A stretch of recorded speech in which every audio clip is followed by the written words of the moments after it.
Hello everyone, welcome once again on SP वावा। एक math का सीरीज हमने स्टार्ट किया था जिसमें फर्स्ट वीडियो मैंने एलिमेंट्री मैथ्स का डाला था, जिसमें जितने भी बेसिक चीज़ें हो सकती थी मैंने उस वीडियो में आपको बताया था। और आज हम लोग एक न्यू चैप्टर शुरू कर रहे हैं, नंबर सिस्टम।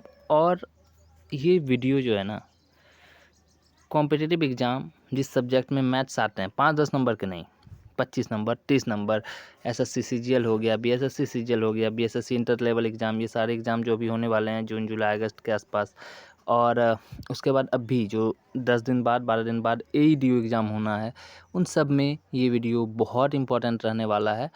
और इस तरीके से पूरे अरिथमेटिक के 10 से 12 दिन में पर डे एक-एक या 2-2 वीडियो करके मैं डालूँगा और कंप्लीट कर दूँगा, ताकि एईडीओ वाला एग्ज़ाम में भी अगर आपको मैथ्स में प्रॉब्लम है, यहाँ पे आपको मैं पूरी तरीके से कॉन्सेप्ट बता दूँगा। आपको क्वेश्चंस लगाने होंगे, कुछ एग्जांपल्स के साथ भी मैं बताऊँगा। तो मैं आपको बता देता हूँ कि क्या-क्या पढ़ेंगे इस वीडियो में हम लोग।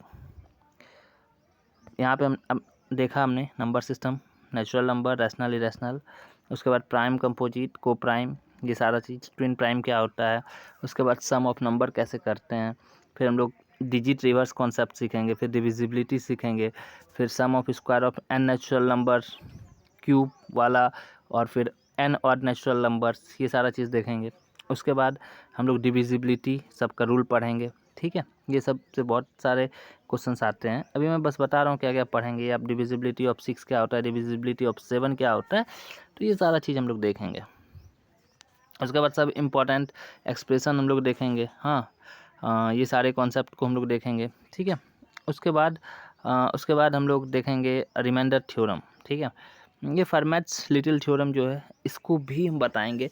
पर रिमाइंडर थ्योरम से बहुत सारे क्वेश्चंस अभी रिसेंट में जो पिछले 1-2 साल में एग्ज़ाम हुए हैं, चाहे एसएससी सीजीएल ले लो, या फिर अभी बिहार वाला भी जो भी एग्ज़ाम होना है, खास करके एडीओ या फिर बीएसएससी सीजीएल, इस सब में मैथ्स का वेटेज है, तो मैथ्स को इग्नोर नहीं कर सकते। उसके बाद फिर यूलर रिमाइंडर थ्योरम पढ़ेंगे हम लोग। ये क्या बोलता है, ठीक है। उसके बाद यूनिट डिजिट पढ़ेंगे सॉरी। उसके बाद साइक्लिसिटी ऑफ यूनिट डिजिट, फिर लास्ट 2 डिजिट पढ़ेंगे। उसके बाद फैक्टर थ्योरी पढ़ेंगे एंड नंबर्स ऑफ जीरो, जो बहुत इंपॉर्टेंट कॉन्सेप्ट है। उसके बाद हम लोग पढ़ेंगे sum of factors, number of odd factors, ठीक है, sum of even factors, sum of odd factors, तो ये सारा चीज़ पढ़ेंगे। उसके बाद ये examples, number of square factor, ये सारा चीज़ पढ़ेंगे। तो इस वीडियो में हम लोग इसी सब चीज़ों को डिटेल में पढ़ेंगे। और बिलीव मी कि एक बार आप ये सारी चीज़ें पढ़ लेते हो तो फिर इन सब चीज़ों के रिगार्डिंग आपको खास करके नंबर सिस्टम में कहीं से भी कोई प्रॉब्लम नहीं होने वाला है। तो चलिए स्टार्ट करते हैं शुरू से। नंबर सिस्टम जैसे स्टार्ट करते हैं तो सबसे पहले यहाँ पे जो हम देखेंगे, total number of n digit natural number जो होता है, वो सिंगल डिजिट की अगर बात करें तो 1 से लेकर के 9 तक होता है, ठीक है, 1 to 9। ओके। उसके बाद यहाँ पे आप देख सकते हो एक ये चीज़ है, 9 इंटू 10⁻n-1, ऐसे भी आप कर सकते हैं। उसके बाद फिर डबल डिजिट की बात करें तो डबल डिजिट भी आपका 10 to 19 है, और 3 डिजिट की बात करें तो 100 to 999 है। इसमें जो सिंगल डिजिट का जो स्मॉलेस्ट नंबर है वो 1 है, और सिंगल डिजिट का लार्जेस्ट नंबर जो है वो 9 है, ठीक है। उसके बाद डबल डिजिट की बात करें तो 10 है, और ये 99 है, और 3 डिजिट का जो सबसे स्मॉलेस्ट है वो 100 है, और ये सबसे लार्जेस्ट जो है वो 999 है। इसी तरीके से बढ़ता चला जाएगा 4 का, मतलब स्मॉलेस्ट में 1 पे आप 4 है तो 3 डिजिट 30 ऐड कर लें, और लार्जेस्ट है तो जितना भी डिजिट का है, 4 है, 5 है, 6 है, उसमें 999, जितना भी, अगर 5 है तो 59 दे दी, ऐसे बढ़ता चला जाएगा। उसके बाद अगर हम बात करें कि how many times do 3 occurs between 100 and 1000, ये सब क्वेश्चंस आते हैं। चलो देखते हैं, अच्छी चीज़ें हैं, लॉजिकल है, ठीक है। How many times do 3 occur between 100 and 1000। अब अगर क्वेश्चन एग्जाम में आ गया कि 100 से लेकर के 1000 के बीच में कितनी बार 3 आएंगे, तो डिजिट 3 अकर्स फ्रॉम 1 to 1000, तो ये तो है इसको हमने क्या किया, अभी बताया था कि मतलब यहाँ पे जैसे इस कॉन्सेप्ट को कि जैसे 1000 है, तो अगर हम 10 पर पावर 3 करते हैं तो ये तो 1000 हो जाता है, होता है कि नहीं होता है। अब सेम चीज़ आप यहाँ पे करो कि 3 है इंटू 10, और फिर क्या बोला है, 3 बोला है, तो यहाँ पे 3 माइनस 1, तो ये हो जाएगा, ये 2 हो गया। तो 10 पर पावर 2 क्या होता है, 100, 100 इंटू 3 क्या होता है, 300। ये कॉन्सेप्ट बना। उसके बाद देखते हैं, उसके बाद क्वेश्चन है कि 3 जो है ये 1 से 100 के बीच में कितनी बार आता है। तो ये दिख रहा है कि 10 स्क्वायर हो रहा है, तो देखेंगे ये 100 के बीच में आ रहा है ना, 1 से 100 के बीच में आ रहा है, ये चीज़ को देखना है और गौर से देखना है। और ये पावर यहाँ पे खास करके पावर जो है ना, इसको नोटिस करना है। तो ये आ गया यहाँ पे 100, हाँ, और 100 मैंने बोला था कि 1 से लेकर के 100 के बीच में आना है। और ये 2 है, 2 पर into 10 to the power 2 minus 1, तो ये जैसे ही किए तो ये 1 हो गया और ये हो गया 10 इंटू 2 20।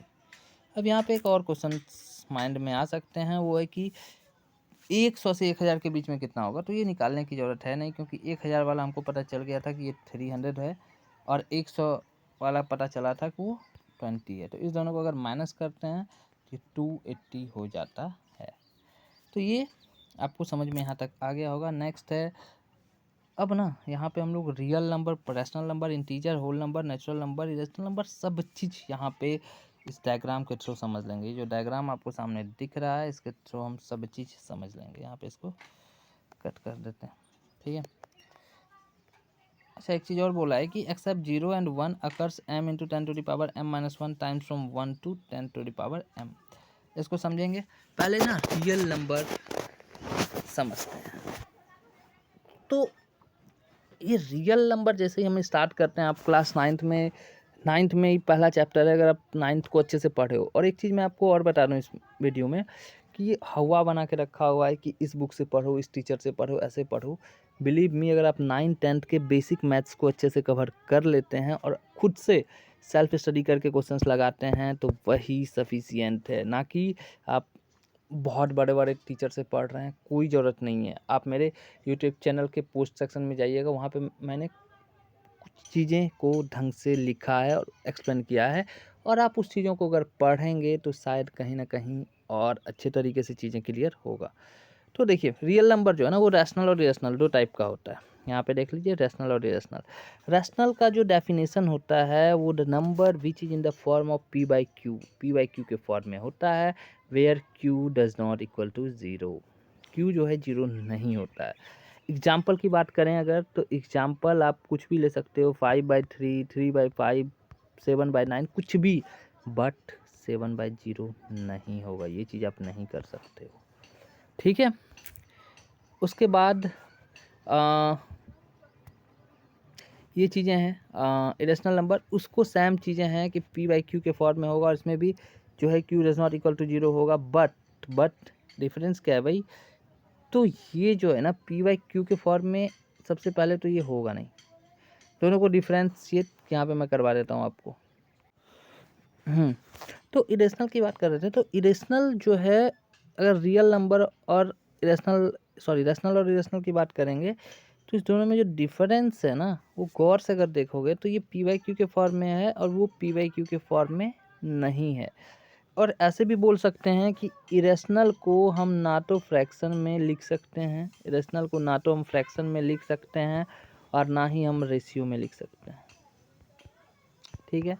उसके बाद इंटीजर की बात करें, तो इंटीजर को हम नंबर लाइन से समझ लेते हैं कि एक नंबर लाइन ऐसे करके है, ये प्लस है, प्लस की ओर गया है, और ये माइनस है, माइनस की ओर गया है। मतलब all positive and negative numbers are called integer, ठीक है। होल नंबर जो है, होल नंबर को समझने से पहले हम नेचुरल नंबर समझ लेते हैं।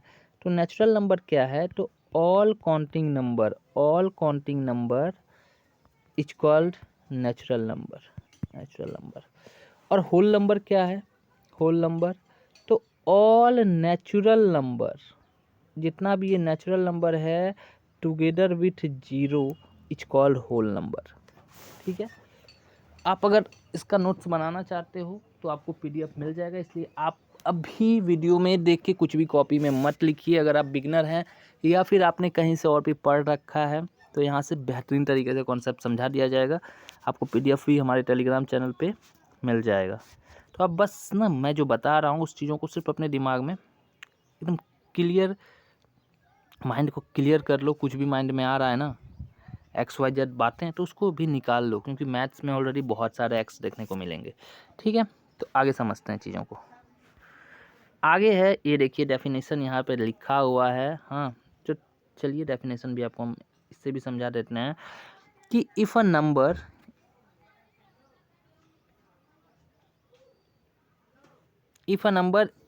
Can be represented as P/Q where Q does not equal to 0। इसने साफ साफ शब्दों में लिखा है एक P/Q के फॉर्म में होगा अगर रेशनल है और Q does not equal to 0, और इरेशनल वो होगा जो P/Q के फॉर्म में नहीं होगा। कैन नॉट लिख सकते हैं इसको, can not be represented in the form of P/Q।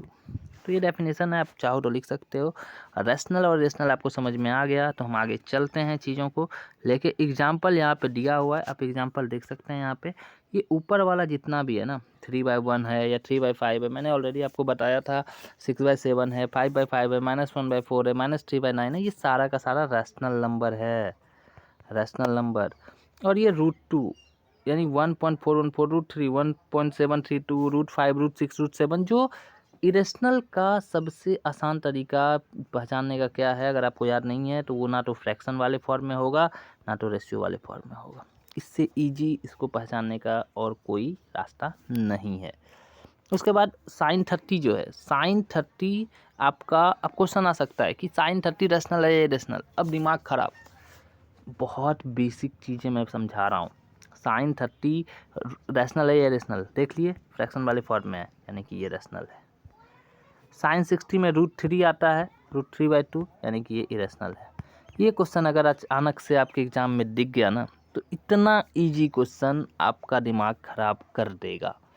ठीक है, तो चलिए, all irrational numbers are non terminating and non repeating and no number can be both rational and irrational. ये नोटिस ने क्या बोला है कि जितना भी इरेशनल नंबर है वो नन टर्मिनेटिंग होगा और नन रिपीटिंग होगा, लेकिन no number can be both irrational and rational. मतलब दोनों नंबर, मतलब एक ही कोई नंबर, ऐसा नहीं है कि कोई नंबर एक रैशनल भी होगा इरेशनल, हो ही नहीं सकता है भाई। अब आगे देखते हैं, प्राइम एंड कंपोजिट नंबर को समझ लेते हैं। प्राइम नंबर क्या होता है कि वैसा नंबर जो 1 से एंड इटसेल्फ से डिवाइड हो। जो पढ़ा रहा हूँ ना, चुपचाप ना आप इस वीडियो को देखो। मैंने आपको बताया था कि एक घंटा 40 मिनट 45 मिनट के मैं वीडियो डालूंगा और सारे कॉन्सेप्ट मतलब क्रक्स ऑफ दिस चैप्टर, मतलब नेचुरल नंबर है तो उसके क्रक्स को निकालना है, उसके निचोड़ को निकालना है, और कॉन्सेप्ट के साथ साथ एग्जाम्पल के तहत ये मैं बेहतरीन कर दूंगा। देखो, मैं आपके सामने क्वेश्चंस बनवा दूँ 150 200 300 वीडियो में बड़ा बना दो, एक वीडियो में 5 घंटा 6 घंटा, वो उससे अच्छा है मैं आपको कॉन्सेप्ट बताऊँ, उसके रिलेटेड कुछ एग्जांपल्स करवा दूँ 2-3 1 2-3 ऐसे करके, और उसके बाद आप खुद से क्वेश्चंस लगाओ। और उसके बाद अगर क्वेश्चंस नहीं लगता है तो आप कमेंट सेक्शन में कमेंट कीजिए, तो मैं फिर उस चैप्टर से रिलेटेड उसके बाद भी, ऐसा नहीं कि मैं बहुत ज़्यादा 20 से 25 क्वेश्चंस मैं आपको करने सिखा दूँगा। ठीक है, तो अब देखिए, प्राइम नंबर वो होता है जो 1 एंड इटसेल्फ से डिवाइड होता है। कंपोजिट नंबर वो होता है वो जो जिसमें जो है ना any number that has 3 or more factor is a composite number. अब ना इस चीज़ को ज़रा समझते हैं कि प्राइम नंबर जो है 1 से 100 के बीच में कितना होता है। तो ये देखिए, सबसे पहले क्या है ना कि 1 से लेकर के 15 तक में, सॉरी 1 से लेकर के 50 तक में 15 प्राइम नंबर होता है।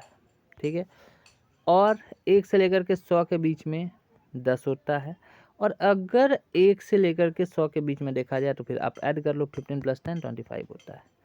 इस चीज़ को याद रखना है। पूछ लिया जाता है कि डायरेक्ट क्वेश्चन पूछ लिया 1 से 50 के बीच में आप प्राइम नंबर आप कैलकुलेट करोगे, 2 है 3 है 7 है 11 है 13, ऐसे फिंगर पे कैलकुलेट नहीं करना। कुछ चीज़ें आपको याद भी रखनी होगी। मैथ्स में वैसे याद रखने वाली चीज़ें कुछ होती नहीं है, पर कुछ चीज़ें आपके टिप्स पे होगी। जैसे अब बोलोगे कि याद करने वाली चीज़ें नहीं है, ट्रिग्नोमेट्री के टेबल आपको याद नहीं है तो कैसे बनाओगे। तो उसी तरीके से 1 से 50 के बीच में ऐसे याद कर लो। इसको ट्रिक भी ऐसे कर सकते हो, 1 से 50 कितना है, 50, पौ से 50, पौ से 15, यानी 1 से 50 के बीच में 15, 50 से 100 के बीच में 10 और 1 से 100 के बीच में 25, ऐसे याद रख सकते हैं। आगे अगर देखें तो 1 से 10 के बीच में 4 प्राइम नंबर है, 2, 3, 5, 7। इसको आप फिंगर पे कैलकुलेट कर सकते हो। अगर 10-10 का रहा तो 11 से 20 के बीच में 4, 11, 13, 17, 19, 21 से 30 के बीच में 2, 23, 29, 31 से 40 के बीच में भी 2, 31, 37, 41 से 50 के बीच में 3, 41, 43, 47 और 51 से 100 के बीच में 53, 59, 61, 67, 71, 73, 79, 83, 89 और 97। अभी के जनरेशन के बच्चे मैं बहुत देखता हूँ, उनको 79, 83, 89 ये सब तो समझ में नहीं आता। 69 बोलोगे क्या, 79 ऐसे करके, ठीक है। अच्छा, एक चीज़ आपके माइंड में होगा कि इंग्लिश में लिखा हुआ है तो क्या हिंदी मीडियम वाले समझ सकते हैं कि नहीं। बिलीव मी, आप कोई भी कॉम्पिटिटिव एग्ज़ाम देते हो तो एक चीज़ जो आपको मतलब बोला जाता है कि आप इंग्लिश वाले क्वेश्चंस को ज़्यादा, मतलब अगर ऐसा है कि दोनों क्वेश्चन मतलब दोनों का कुछ ना कुछ गलत है या फिर डाटा गलत है तो इंग्लिश का मान्य होगा, तो आपको इंग्लिश में समझना होगा। और ऐसा नहीं कि हिंदी वाले नहीं समझ सकते हैं, हम हर एक चीज़ों को हिंदी में एक्सप्लेन कर दे रहे हैं। ऐसे यहाँ पे लिखा हुआ है प्राइम नंबर जो है 1 से 50 के बीच में 15 होता है, ठीक है। प्राइम नंबर 50 से 100 के बीच में 10 होता है। प्राइम नंबर 1 से 100 के बीच में 25 होता है। उसके बाद ट्विन प्राइम नंबर की बात करते हैं तो pair of prime number with difference of 2 are called twin prime number. ये चीज़ों को याद रखना है कि डिफरेंस ऑफ 2 हो रहा है, क्या क्या भाई, जैसे 3, 5 हो गया। टोटल जो है 15 ट्विन प्राइम नंबर है 1 से 200 के बीच में, इसको याद रखना है। तो 3 से 5 ये इंपॉर्टेंट है कि 1 से लेकर के 200 के बीच में कितना ट्विन प्राइम नंबर है, ट्विन प्राइम नंबर तो वो 15 है, इसको याद रखना है, ठीक है। आगे देखते हैं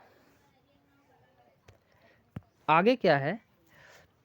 जैसे यहाँ पे आप देख सकते हैं 3, 5, 5, 7, 11, 13, 17, 19, 29, 31, 41, 43, 59, 61, 71, 73, 101, 103। इसका सिंपल रूल है कि इस दोनों के बीच में गैप होगा, और किसका गैप होगा, 2 का, ठीक है।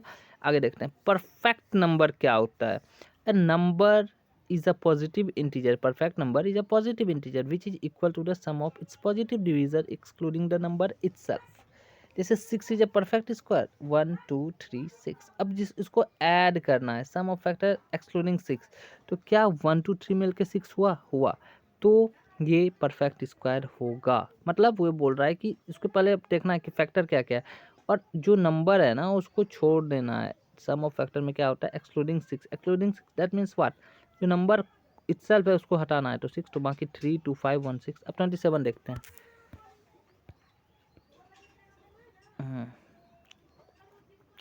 अब 28 क्या परफेक्ट स्क्वायर है, इसका उधर होगा, मैं आपको बता देता हूँ। 28 जो है कैसे इसको करेंगे, तो 8 का फैक्टर क्या होगा, 2, 2 जा 4 इंटू 7, ठीक है।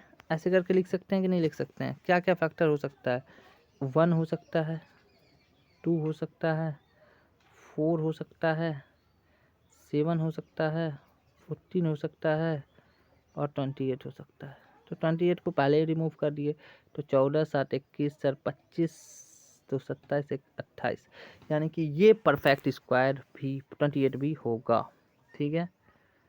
समझ में आया कि नहीं आया। उसके बाद सम ऑफ, वही चीज़ किया है कि जो मेन मतलब जिसके बारे में आपको पूछा जाए उसको आपको साइड कर देना है। अगर 28 के बारे में पूछा जाए उसके सारे फैक्टर को निकाल के इसको साइड कर दो, यही रूल है, ठीक है। आई होप यहाँ तक समझ में आ गया होगा। नेक्स्ट की बात करें अगर, तो सम ऑफ फैक्ट ये तो बता ही दिए थे।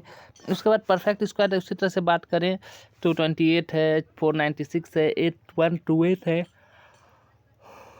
ओके। अब साइक्लिक नंबर क्या होता है, साइक्लिक नंबर को समझना होगा, ठीक है। और फिर ट्रायंगुलर नंबर क्या होता है, पैलिंड्रोमिक नंबर क्या होता है, इस चीज़ों को भी समझना होगा, ठीक है। तो सबसे पहले a number of n digit when multiplied by any number up to n given give the same digit in difference order then it is a cyclic number. समझे कि नहीं, क्या बोल रहा है इसको ना एग्जाम्पल से हम लोग समझते हैं। जैसे 142857, ठीक है, इसको अगर हम 1 से मल्टीप्लाई करते हैं ना तो सेम नंबर दे देता है, ठीक है। अब अगर आप उसको 2 से करोगे तो 1 का क्या हो जाएगा, 2, 4 का 8, 2 का 4, 8 का 16, मतलब वो तो लिखेंगे ना भाई 16 है या 7, मतलब ऐसे वैसे कैलकुलेट अगर करना है तो इधर से करेंगे ना 14 ऐसे करके। तो जो भी है ना वो सेम आप देख रहे हो डबल होता चला जा रहा है, ठीक है। तो इसको हम ऐसे भी साइक्लिक नंबर को देख सकते हैं कि अगर कोई n नंबर है उसको n नंबर से मल्टीप्लाई करेंगे तो वो सेम डिजिट दे देगा और सेम ऑर्डर में दे देगा, ठीक है। उसके बाद है ट्रायंगुलर नंबर। ट्रायंगुलर नंबर क्या होता है कि any number if it is represented by sum of consecutive natural number from 1 is called triangular number. जैसे 3 है, 3 को कैसे 1 + 2, ठीक है। अब उसी तरीके से 6 है, 6 को 1 + 2 + 3, 10 है 1 + 2 + 3 + 4, ठीक है। तो इस तरीके से ट्रायंगुलर नंबर हम लोग क्रिएट कर सकते हैं। उसके बाद है पैलिंड्रोमिक नंबर। पैलिंड्रोमिक नंबर की बात करें अगर तो number which when reverse it's digit result in the same number such number is called palindromic. जैसे 1 1 1 है, फिर 1 1 1 1 है, 1 2 1 है, फिर 1 2 1 है, ठीक है, 1 3 3 1 है, वही फिर 1 3 3 1 है। तो सडनली आपसे पूछ लिया जाए भाई 111 का पैलिंड्रोमिक नंबर बताओ, अब पैलिंड्रोमिक नंबर आपको पता ही नहीं है तो फिर लग गए, फेरे तो लग गए, ठीक है। और आपको भी पता है कि अगर सडनली ऐसे क्वेश्चंस आ जाते हैं तो फिर क्या प्रॉब्लम होगा। देखो मैं आपको फिर से बोल रहा हूँ, नेचुरल नंबर एक बड़ा चैप्टर है और 4-5 क्वेश्चंस आते हैं जिसमें मैथ्स का वेटेज रहता है। जैसे अभी ADO 50 नंबर का मैथ्स होने वाला है तो 4-5 क्वेश्चन आराम से चैप्टर से दिखेंगे। तो इसी को ध्यान में रखते हुए मैं ये चैप्टर आप लोगों के लिए लाया हूँ और बेहतरीन तरीके से हर एक कॉन्सेप्ट को आराम से हम लोग देख रहे हैं। आपके पास टाइम नहीं है तो आप 2x पे भी या फिर 1.5x पे भी देख सकते हैं स्पीड, ठीक है। आगे का जो कॉन्सेप्ट है वो बेहतरीन है और इस बेहतरीन कॉन्सेप्ट को हम और अच्छे से करेंगे, ठीक है। तो सम ऑफ नंबर्स, तो sum of first natural number का अगर फार्मूला की बात करें तो आपने बहुत पढ़ा होगा n+1/2। तो अगर आपसे पूछ लिया जाए कि 1 से लेकर के 50 तक है, जैसे यहाँ पे है, तो इसका आप नेचुरल नंबर बताइए। तो ये पता है ना ये n कहाँ हो रहा है 50, ठीक है, 50 और क्या बोला n+1 यानी कि 50 + 1 51/2, तो ये 25 हो गया और 25 × 51 आपको। अब देखो आपको ना कैलकुलेट, मैं ना यहाँ पे आपको कैलकुलेशन भी सिखाऊंगा कि कैसे हम चीज़ों को सोचते हैं, ठीक है। यहाँ पे क्या आ रहा था कैलकुलेशन 25 आ रहा था × 51 आ रहा था, क्योंकि देखो आ तो रहा था 50 बट मैं आपको शुरू से समझा देता हूँ ताकि आपको एकदम से भी प्रॉब्लम ना हो। ये फार्मूला हुआ ना ऐसा करके, क्या आया था भाई 51/2, तो इससे कटाया मैंने 25 बार में। अब इसको मल्टीप्लाई करने जाओगे 25 × 51, अब सोच रहे हो क्या होगा क्या होगा क्या होगा। तो 25 को ना हम थोड़ा सा मतलब ऐसे जैसे आपने पहले पढ़ा होगा कि जैसे आपने पढ़ा होगा 980, तो उसको कैसे लिखते थे 900 लिखते थे, फिर 80 लिखते थे और 85 रहता था फिर 5। तो उसी तरीके से ना 25 को हम 3 अलग अलग हिस्से में तोड़ लेते हैं। जैसे हम अगर ऐसा हम लिख सकते हैं क्या 10 है और 5 है, और क्या इस तीनों को इससे ऐसे हम अभी बता रहे हैं, जब आप प्रो हो जाओगे एक बार सीख जाओगे तो बहुत ईजी हो जाएगा ये चीज़ें। तो ये चीज़ें हैं, तो ये क्या हो जाता है 510 हो जाता है या फिर 510 510 और 510 ये आधा है ना, तो मल्टीप्लाई नहीं करना इसका आधा, तो 255। तो ये क्या हो गया 5 7 5 5 12 75। बहुत इजी है। इस वीडियो में आप कैलकुलेशन भी देखोगे, बेहतरीन तरीके से मैं कैलकुलेशन भी आपको सिखाऊंगा। उसी तरीके से दूसरा है sum of square of first n natural number. अब sum of square of first n natural number है, फार्मूला आपने पढ़ा होगा n+1 2n+1/6। अब अगर आगे देखा जाए यहाँ पे जैसे है कि n+1 और ब्रैकेट में 2n+1/6। तो इसको फार्मूला जो है ना कि ये वाला फार्मूला हमको ऊपर में दिखा था ना कि n+1/2। तो जब ऊपर वाला फार्मूला याद किए थे तो यहाँ तक वाला काम तो उसमें आ सकता है ना, 2 को भूल जाएंगे कुछ देर के लिए। स्क्वायर हो रहा है भैया तो n+1 और ये ब्रैकेट में 2n+1/6, ठीक है। तो ये वाला फार्मूला याद रहेगा। अब जैसे इसको क्वेश्चंस को देखते हैं कि कहाँ तक है भाई, n क्या है 10, तो देखेंगे 10 क्या है n+1 यानी कि 10 × 11, माइंड में ही सोचेंगे 10 × 11, और उसके बाद क्या है 2n+1 यानी 10 × 2 20+1 यानी 21, यानी कि हो क्या रहा है, हो ये रहा है कि इसको डायरेक्ट लिखेंगे 10 × 11 × 21/6। 6 से नहीं जाएगा, 3 से जाएगा, ये 2 बार में, ये जाएगा 7 बार में, और ये जाएगा 5 बार में। अब इसको कैलकुलेशन कैसे करेंगे, लोग करते हैं 11 × 5 = 55 सट्टे अब फंसा मतलब फंसा, तो ऐसे नहीं करते हैं, करते क्या है 11 नंबर है, 12 नंबर है, मतलब 10 के आसपास वाला नंबर जो है ना उसको लास्ट में मल्टीप्लाई करो। और मल्टीप्लाई कैसे करो, 10 को बेस मान लो और बाद में 1 से गुना कर दो फिर सेम नंबर को। तो 7 × 5 कर सकते हैं क्या, 35 हो गया, और 35 × 11 छोड़ दिए 11, 35 × 10 350, और एक बार फिर कर दिए 35 यानी 385। ऐसे सोचना पड़ेगा एग्जामिनेशन हॉल में, नहीं तो भैया टाइम रहता कहाँ है। उसके बाद है sum of cube of first n natural number, तो इसका फार्मूला सेम ऊपर वाला देखे थे ना, अभी हमने आपको दिखाया था एक चीज, आप अरे यार ये क्या हो गया,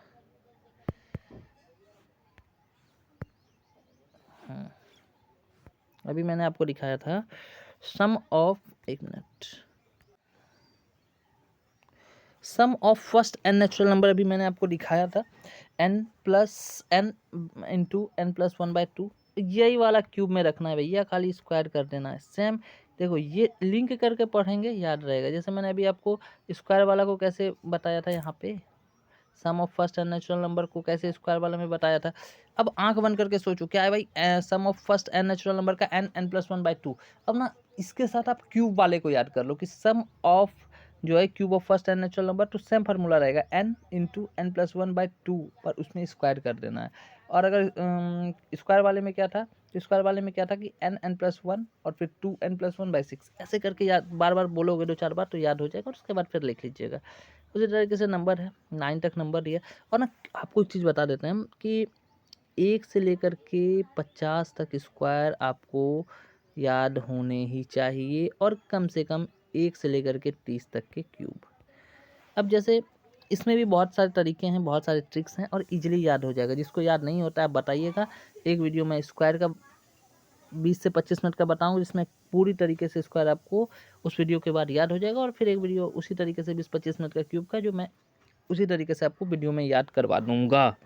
तो देखो आगे क्या है, हाँ आगे क्या है, sum of cube of first, ये मैंने बताया था, कैलकुलेशन नहीं हो पाया था इसका, ठीक है आगे देखते हैं। तो आगे क्या है भैया, आगे क्या है, आगे ये है कि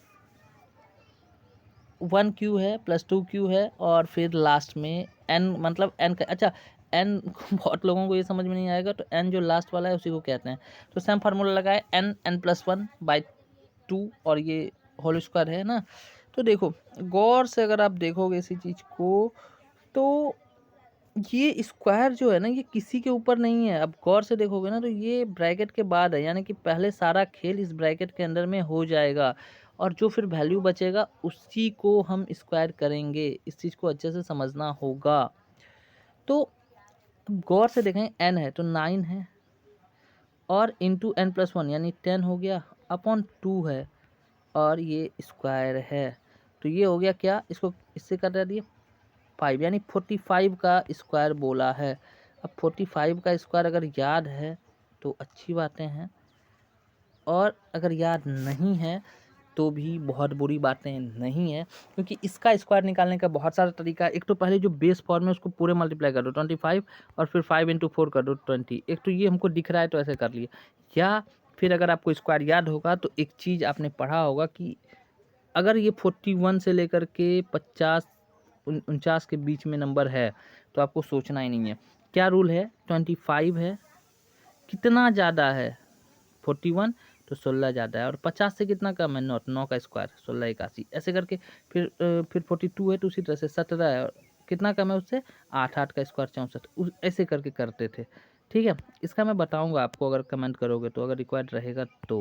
उसी तरीके से 45 है भाई यार, 45 है उसी तरीके से, तो 45 25 से कितना ज़्यादा है 20, और 50 से कितना कम है 5, 5 का स्क्वायर 25, 20 25, ऐसे करके। तो कैलकुलेशन को इस तरीके से सोचना पड़ेगा। आप बार बार पेन पेपर लेके एग्जाम हॉल में नहीं बैठ सकते हैं। आपके एक क्वेश्चन बनाने के चक्कर में उस तरीके से आपके जो कॉम्पिटिटर हैं वो 3-4 क्वेश्चन बना के आगे निकल जाएंगे, ठीक है। और लड़ाई खुद से है, ठीक है। अब देखो आगे है sum of first n even natural number. अभी तक जो है मतलब इसमें क्या होता था, sum of n even natural number two n plus one sum. अगर पूछा sum of first 50 even natural number, तो अभी हमने पढ़ा है 50 इंटू 51। अब ये वाला कैलकुलेशन भी है, मजाक है क्या, इतना लंबा कैलकुलेशन कर दिए, क्या होगा, टेंशन आ गया। तो 50 का स्क्वायर पता है 2500, और एक बार फिर से मल्टीप्लाई हो रहा है 50, ये तो ईजी है, कोई बात नहीं है। तो यहाँ तक आपको समझ में आ गया। और ये जो चारों पॉइंट है ना बहुत इंपॉर्टेंट हैं, ये मल्टीपल टाइम्स क्वेश्चंस इससे आते हैं। और उम्मीद है कि आज मैंने जिस तरीके से आपको फार्मूला एक्सप्लेन किया और जिस तरीके से मैंने आपको कैलकुलेशन दिखाया, ये कैलकुलेशन आपको मैं एक सीरीज में भी दिखा सकता हूँ। अगर आप बोलोगे कि हाँ ठीक है, तो 15 से 20 वीडियो का एक सीरीज आएगा जिसमें मैं पूरा कैलकुलेशन कैसे करते हैं, एडिशन, सब्सट्रैक्शन, मल्टीप्लिकेशन, डिवीजन, कैसे स्क्वायर को सोचते हैं, माइंड में सोच के निकालते हैं, वो सारा चीज़ मैं एक्सप्लेन कर दूंगा। अगर रिक्वायर्ड हो तो आप कमेंट सेक्शन में कमेंट कर सकते हैं। अगला है उसके बाद sum of square of first n even natural number. इसका फार्मूला क्या होता है, तो 2n+1 ये इंटू है, ठीक है, ब्रैकेट है, दैट मीन्स इंटू है, फिर 2n+1/3। एक्चुअली होता क्या है ना कि माइंड में ना एक बार बैठ गया कि अच्छा ऐसे याद करना है चीज़ों को, तो उस तरीके से याद है। तो उसी तरीके से यहाँ पे क्या है भैया, 12 का स्क्वायर हो रहा है, तो यहाँ पे हेयर n जो है 6 स्क्वायर है, 6 है, तो देयरफॉर इसको आपको वैल्यू पुट करना होगा 2 × 6 + 6 + 1 × 2 × 6 + 1/3। तो उसी तरीके से करोगे तो ये हो जाएगा आपका 4, डायरेक्ट इसने कटा दिया, फिर 7 × 6 12 + 13।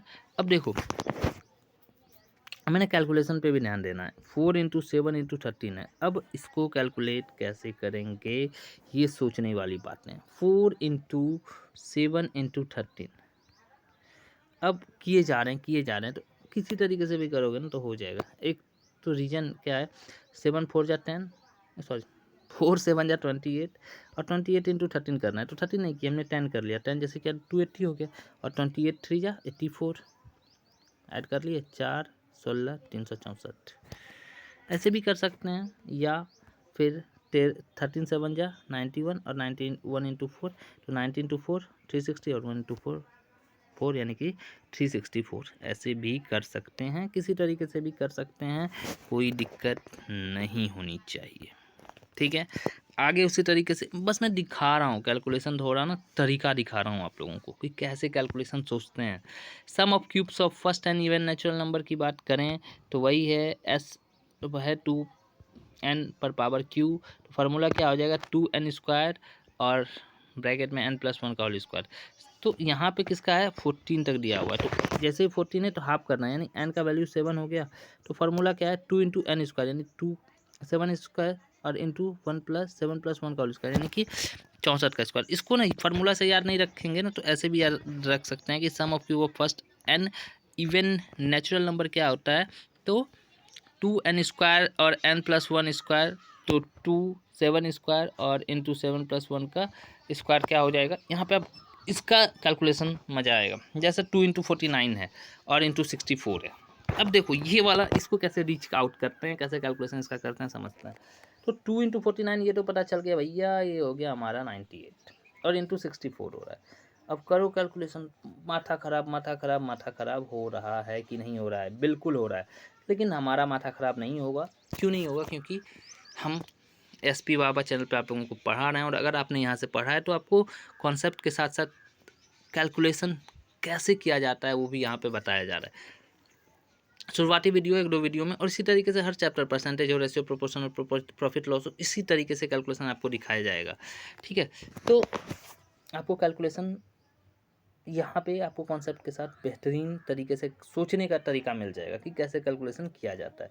तो 98 × 64 है। अब 98 को कुछ देर के लिए हम 100 मान लेते हैं, और जैसे ही हमने 100 माना, ये 64 100 हो गया। पर चूंकि हमको 64 इंटू 100 तो नहीं करना था ना, हमको 98 करना था, यानी कि 2 ज़्यादा लिए थे तो -2 करना होगा, -2 नहीं 2 इंटू 64 करना होगा, और 64 इंटू 2 क्या होता है 128। तो करेंगे तो ऐसे भी करने का जरूरत नहीं रहेगा, ये पता है कि 180 मतलब 6300 नहीं होगा क्योंकि ये ज़्यादा है 28 है, तो 62 होगा और 72 होगा। इस तरीके से सोच सकते हैं। अभी मैं बता रहा हूँ तो लेट हो रहा है, पर आप एक बार समझ जाओगे तो चीज़ें बहुत इजी वे में हो जाएगा। आगे है sum of first n odd natural number क्या है। तो एस जो है ये बे यार ये क्या हो गया, एक मिनट, क्या है ये, हाँ, sum of first n odd natural number क्या है। तो एस टू जो है 2 इंटू एन माइनस 1 का जो फार्मूला होता है वो एन स्क्वायर होता है। इसको देखते हैं ज़रा, क्या देखते हैं। तो ये नंबर गिवन है, कितना नंबर है ये देखना है। तो अगर ध्यान से इस नंबर को देखा जाए तो 1 है, 3 है, 5 है, अप टू 25 है, अप टू 25 है। तो यानी कि अगर हम गौर से देखें इस नंबर को तो एन का वैल्यू 13 आ रहा है, ठीक है। तो 13 और यहाँ पे क्या बोला, एन का स्क्वायर करना, 25 है ना, 26 हुआ 2 इंटू एन, क्योंकि साफ समझ में आ रहा है। तो एन का वैल्यू जैसे हमने 13 बोला, 13 का स्क्वायर 169।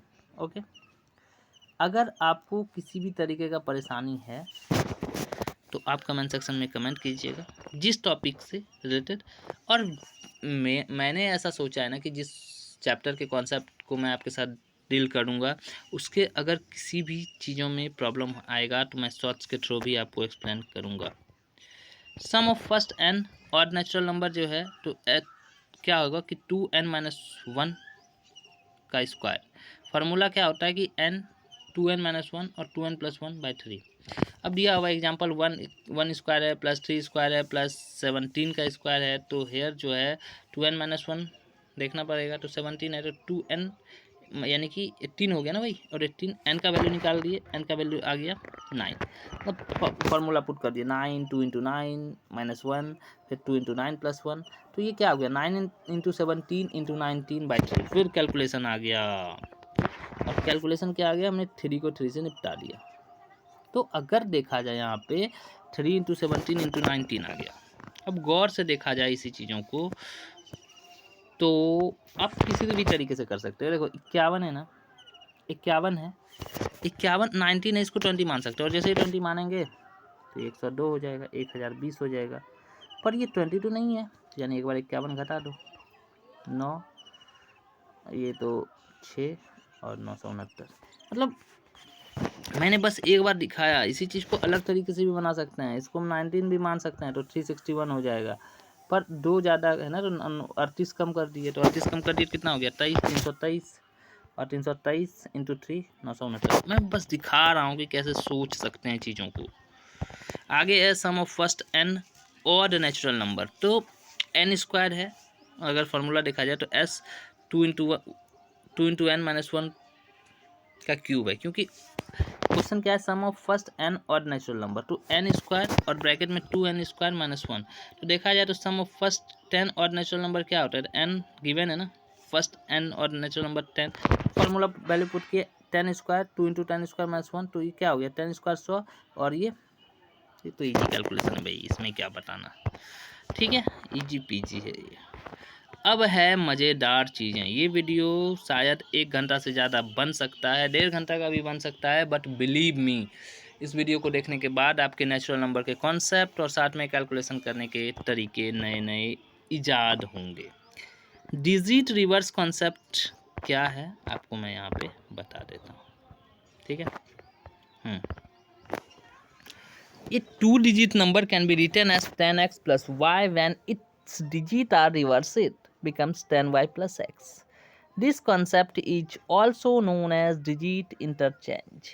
मतलब ये बोल रहा है भैया कि 10x plus y जो है वो अगर 10y plus x हो जाता है, वैल्यू पुट कर लो भाई, वैल्यू पुट कर लो। आप कैसे करोगे, x का वैल्यू रख लो कुछ भी, x का वैल्यू 2 रख लो और y का वैल्यू 1।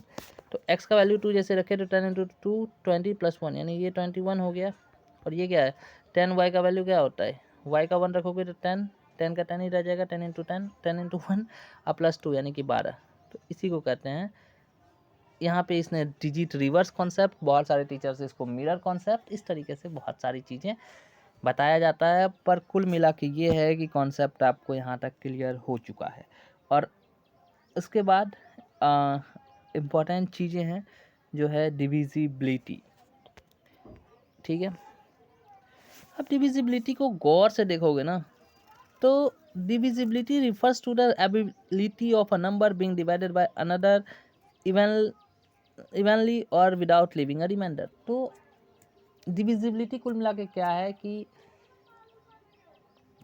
वो जो है ना कंप्लीट डिवीजन कर देता है बिना रिमाइंडर को छोड़े। आगे समझते हैं, उसके बाद बाकी सारी चीज़ें भी हम लोग देखेंगे। जैसे यहाँ पे फॉर्मूला क्या है कि if a number is successively divided by d1 d2 and r1 r2 are the remainder respectively, then the number dividend is क्या है, देखो यहाँ पे d2 प्लस r2 और इंटू d1 प्लस r1। मतलब ऐसे करके देख सकते हो कि d2 plus r2 into d1 plus r1, ऐसे करके देख सकते हो। आगे अगर देखा जाए चीज़ें तो अब मैंने बोला कि 40 इज डिविजिबल बाय 5, ध्यान से देखो किसी चीज़ को, ठीक है। तो ये कर लोगे आप, ऐसा नहीं कि नहीं कर पाओगे, पर जो फार्मूला जो ज़रूरी है वो डिविडेंड का क्या होता है, तो डिविडेंड का होता है divisor into quotient plus remainder, ठीक है। अगर 22 को ऐसे यहाँ पे देखो तो यहाँ पे 4 से किया तो 5 क्वोशिएंट आ गया और 2 रिमाइंडर हो गया। तो इस चीज़ को आप बचपन में बहुत बार किए होंगे, तो ये चीज़ आपको आता होगा। बट एग्ज़ाम में सडनली क्वेश्चन क्या पूछ देता है, आपको एग्ज़ाम में कैसे पूछेगा ये भी बता देते हैं। इसमें कभी कभी ये नहीं देगा और ये तीनों दे देगा, कर लोगे। कभी कभी ये नहीं देगा, ये तीनों दे देगा।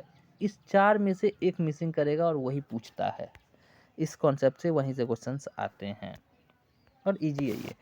अब जो इम्पोर्टेंट चीज़ें हैं जो आपको मैं बता रहा हूँ वो देखो। Divisor divides dividend in question time with the remainder as extras. When remainder is 0 the dividend is divisible by divisor, remainder is always less than divisor. ये तो बात है, ठीक है। डिवाइजर से हमेशा छोटा होगा, क्योंकि बड़ा होगा तो फिर से डिवाइड हो जाएगा। And when a number is successively divided the quotient after the first division will be divided again by the next divisor. ये चीज़ें आपको समझ में आई होगी। अब आगे जैसे बोला मैंने कि when a number is successively divided by 6 and 8 the remainder is 4 and 7 respectively. बहुत अच्छा क्वेश्चन है और एग्जाम में बहुत आते हैं ऐसे question. Then the number is, मैंने आपको बोला था अभी, एक फार्मूला बताया था कि अभी मैंने आपको ऊपर में बताया था कि d2 plus d2 plus r2 into d1 plus r1, ठीक है। ये वाला फार्मूला मैंने बताया था, यहाँ पे भी आपको मैं दिखा दे रहा हूँ ऊपर में, और देखिए कितना काम आया। ये वाला बोला ना कि ये number is successively divided by d1 and d2 and r1 and r2 are the remainder respectively, then the number dividend is. तो ये सेम क्वेश्चन इसने यहाँ पे पूछ लिया, क्वेश्चन दाग दिया, ठीक है। दाग क्या दिया कि when a number is successively divided by 6 and 8 the remainder is 4 and 7 respectively, then the number is. वाह। तो अभी मैंने आपको फार्मूला बताया था कि d2 plus r2 into d1 plus r1। अगर गौर से इस चीज़ को देखा जाए तो यहाँ पे d2 और r2 क्या है, तो d2 r2 क्या है, d2 ये 8 और r2 7, तो 8 7 सॉरी 15 है ना, 8 प्लस 15 इंटू ये d1 6 प्लस 10 यानी कि इंटू 10, ठीक है। तो ये चीज़ें समझ में आया कि नहीं, ठीक है। तो इसी चीज़ को अगर ध्यान से देखोगे, अब यहाँ पे गलती क्या होता है, अब देखो गलती क्या होता है, मैंने भी वही चीज़ किया, यहाँ पे थोड़ा सा मिस्टेक हो गया, सॉरी। क्या किया मैंने कि देखो फार्मूला क्या होता है, ठीक है। एक्चुअली कुछ गलतियाँ जो है ना सिखाने के लिए भी होता है, और डेफिनेटली मैं इस चीज़ को एक्सेप्ट करता हूँ कि मैंने मल्टीप्लाई कर दिया, बट ये आप भी सिली मिस्टेक कर सकते हो। मैं बोल सकता था कि मैंने आपको सिखाने के लिए किया, नहीं, ये मेरे से मिस्टेक हुआ, मैं फ्लो में बैठ गया। बट जैसे मैंने देखा मुझे तुरंत ये समझ में आया, अच्छा यहाँ पे मैंने गलती किया है, ठीक है। तो देखो 8 प्लस 7 और ये ऐसे था ना इंटू 6 प्लस 4, यहीं पे गलती होता है। 15 किया, यही चीज़ है ना, 15 किया ना भाई, आप देख लो यहाँ पे ये ब्रैकेट में था और इसको भी मैंने मेरे दिमाग में ब्रैकेट में, इसी वजह से यहाँ पे मिस्टेक हुआ। ये ब्रैकेट में नहीं, अगर ये ब्रैकेट में रहता, अगर ये ब्रैकेट में रहता, दोनों ब्रैकेट में रहता तो आंसर 150 आता, क्योंकि पहले ब्रैकेट को निपटाते हैं, पर यहाँ पे ब्रैकेट तो है नहीं, तो इससे मतलब इसका इंटू करेंगे। तो 8 7 15 और 15 6 90 प्लस 4 94।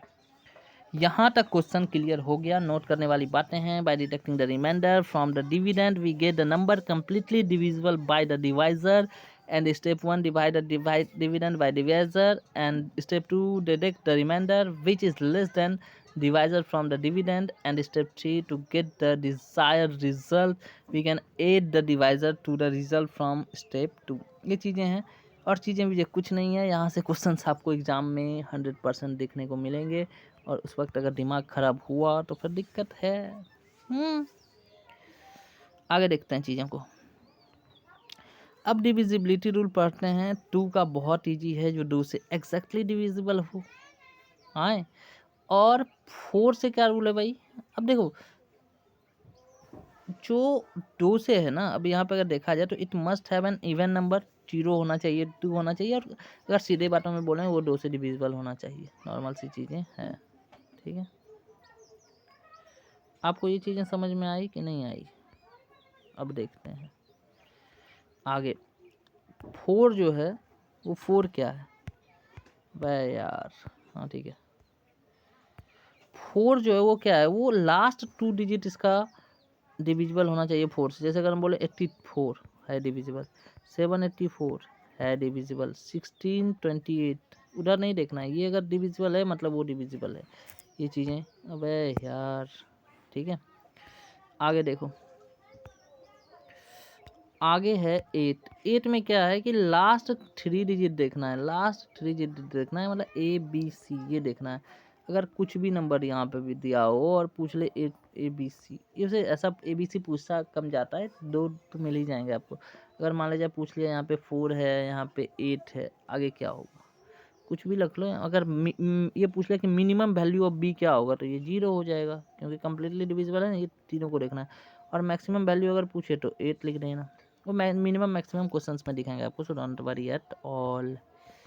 आगे और भी डिविजिबिलिटी रूल हैं। 16 है, 16 में क्या करना है? 8 तक ठीक गए थे, देखो 2 में सारा डिविजिबल है, 4 में लास्ट का 2 डिजिट बचना चाहिए AB, 8 में लास्ट का 3 डिजिट ABC, और 16 में लास्ट का 4 डिजिट ABCD। ये कॉन्सेप्ट आपको समझ में आया या नहीं आया?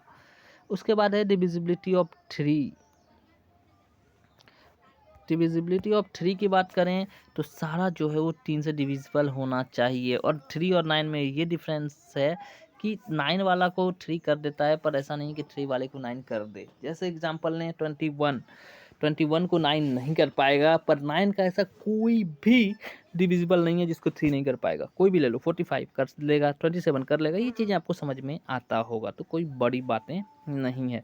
वैसे सम ऑफ डिजिटल सम आप सुने होंगे, सम ऑफ डिजिट। इसको अगर ये नंबर दे देगा और पूछेगा क्या डिविजिबल है, तो इसको ऐसे भी देख सकते हैं, 6 3 9 और 5 4 9, मतलब ये डिविजिबल है, इसको कर सकते हैं, ठीक है। तो इस तरीके से चीज़ें हैं। फिर डिविजिबिलिटी ऑफ 5 25 और 125, ठीक है। हाँ भाई, एक सांस में मैं बता रहा हूँ सारी चीज़ें, और 1.5 घंटा के आसपास का मेरा टारगेट है कि 1.5 घंटा में ये वीडियो समाप्त हो जाएगा, ठीक है। अगर 5 की बात करें तो इसमें 0 और 5 देखना है, लास्ट डिजिट में 0 और 5 है कि नहीं। 25 को देखना है कि लास्ट का 2 डिजिट 25 से डिविजिबल है कि नहीं। अगर देखना है 775 देखना है, ये डिविजिबल है तो हो जाएगा। अगर ये रहता 780 तो नहीं होता, लास्ट का 2 डिजिट देखना है भाई। उसके बाद है फॉर 125 की बात करें तो इसमें क्या है कि लास्ट का 3 डिजिट देखना है, लास्ट का 3 डिजिट, वही वाला कॉन्सेप्ट चल रहा है। 9 8 है, 5 है, अबे क्या हो गया, 5 है 0 है, तो लास्ट का ये है डिविजिबल है, क्या है 125 से डिविजिबल है। अगर नहीं है तो नहीं होगा, नॉर्मल सी बातें हैं।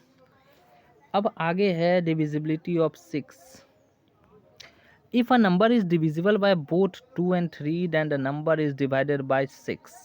नॉर्मल सी बातें इसमें देखना है कि 2 और 3 दोनों से डिविजिबल है कि नहीं। 2 से पहले ना 2 से चेक, 6 वाला रहेगा तो पहले 2 से, लास्ट लास्ट डिजिट जो है वो 2 से डिविजिबल है कि नहीं, अगर है तभी 3 कैलकुलेट करना है। 5 4 9 2 11 7 18 तब सही हो गया।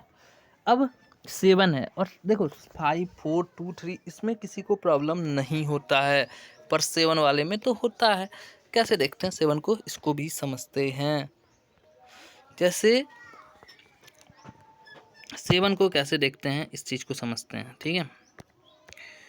हाँ, तो if the difference of last 3 digit pair and remaining digit pair is divided by 7 then the number is divisible by 7। जैसे कोई नंबर लिए 3773, तो इसका जो लास्ट वाला नंबर है ना, ये 7773, इस तीनों को क्या बोल रहा है, if the difference of last 3 digit pair and remaining digit pair is divisible, मतलब लास्ट वाला क्या नंबर है 773, माइनस की जो रिमेन बचा 3, तो 770 डिविजिबल है, उसी तरीके से 7 से होगा। उसी तरीके से करना है। मान लीजिए अगर हम बोले 3 है, 8 है, 9 है, 7 है, इस तीनों को क्या माइनस करो, अच्छा इस तीनों को इससे माइनस करो 3 को, 3 से ये हो गया 4, ये हो गया 9, ये हो गया 8, 7 से डिविजिबल है। हाँ, बरसाते 84, 5 54 नहीं है, तो नहीं है। ऐसे 7 से देखते हैं। उम्मीद है कि इजी समझ में आ गया होगा। 13 का बात करें तो if the difference of last digit pair and remaining digit pair is divisible bye 13, वही चीज़ें हैं। देखते हैं, सेम लास्ट का 3 डिजिट उठाना, उसके बाद जो रिमेनिंग पेयर उसको माइनस कर देना, उसके बाद चेक करना है क्या वो डिविजिबल है 13 से, अगर है तो वो सही है। उम्मीद है यहाँ तक समझ में आ गया होगा 7 13, और 7 13 सबसे ज़्यादा डिफिकल्ट है। अगर आपको समझ में आया है और ये वीडियो आपको अच्छे से समझ में आ रहा है, आपको हेल्पफुल लग रहा है, तो आप कमेंट सेक्शन में कमेंट कर सकते हैं एंड शेयर भी आप कर सकते हैं।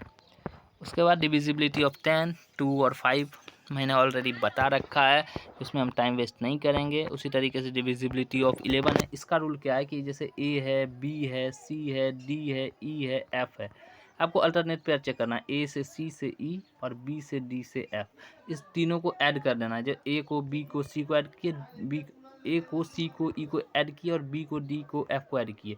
अगर इस दोनों को ऐड करके सपोज दैट अगर कुछ भी आया आंसर, मान लीजिए 11 आया इस तीनों को ऐड करके, और इसमें भी अगर 5 आया तो ये 6 आ गया, नहीं होगा। अगर इस दोनों को माइनस करके, जैसे मैंने आपको बताया, इस तीनों को प्लस कर लिए अल्टरनेट पेयर वाले को, और अगर माइनस करके या तो 0 आ रहा है या तो 11 आ रहा है तभी डिविजिबल होगा, अदरवाइज डिविजिबल नहीं होगा। तो क्या यहाँ तक समझ में आया आपको? उम्मीद है कि आ गया होगा। उसके बाद अब डिविजिबिलिटी ऑफ 12 पढ़ेंगे हम लोग, ठीक है।